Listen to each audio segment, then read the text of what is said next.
खाओ उन्हें खिलाओ, जो पहनो उन्हें पहनाओ, और उनको मारो मत, उनको जलील न करो, गाली गलौज न दो।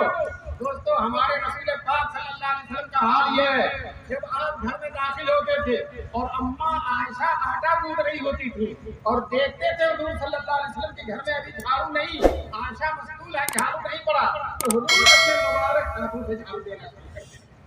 औरतों की मदद, हुजूर फरमाते हैं तुम में सबसे बेहतर वो है जो अपने घर वालों के लिए बेहतर हो।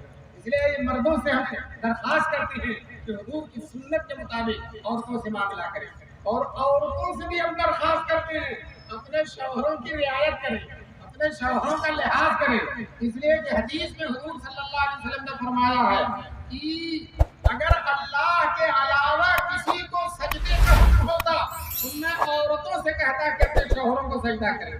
मौलाना ने तकरीर किया, शौहर साहब बैठे हुए थे, औरत उनसे झगड़ा करती थी, जाकर कहने लगे आज एक बहुत अच्छी हदीस सुनाई है।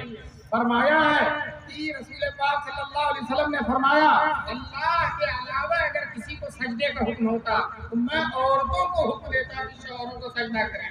तो बीवी झट से कहती है आप जैसे शौहरों की फजीलत नहीं, हदीस बिल्कुल सही है, हदीस बिल्कुल सही है, लेकिन आप जैसे शौहरों की फजीलत नहीं। शौहर कितना भी हो जाए, बीवी अकीदतमंद नहीं होती, उसका एहतराम नहीं करती, उसकी अज़मत पेशे नजर नहीं रखती। चुनांचे एक साहब बड़े बुजुर्ग थे, लोग उनसे बहुत मुरीद होते थे और दूर दूर तक उनकी बुजुर्गी का शोहरा था, लोग आते थे। बीवी बिल्कुल मोतक़िद नहीं थी। एक दिन सोचा कि लाओ बीवी को अपनी करामत दिखाए, अपने घर के ऊपर से उड़ने लगे, घर के ऊपर से उड़ने लगे और उड़कर उतर कर आए।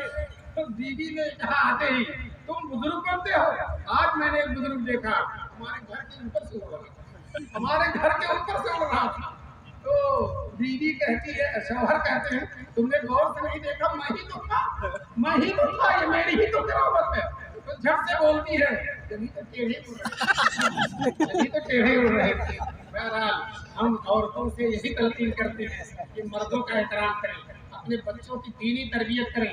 आजकल हर माँ बहन के हाथ में मोबाइल है, उसमें गाना सुन ले, जब वो गाना सुनेंगी और गंदी तस्वीरें देखेंगी तो बच्चों का क्या हाल होगा, बच्चे बर्बाद हो जाएंगे। इसलिए माँ और बहनों से कहते हैं मोबाइल बक़द्र ज़रूरत इस्तेमाल कीजिए, उसमें प्रोग्राम न देखिए, तस्वीरें न देखिए और मोबाइल में अपना ज़्यादा वक्त ज़ाया न कीजिए। आप जितना वक्त ज़ाया करेंगे आपका नूरे नज़र लगते आपसे भी आगे बढ़ जाएगा और वो अपना पूरा दिन उसी में ज़ाया करेगा, न पढ़ेगा न लिखेगा न किसी काम का होगा।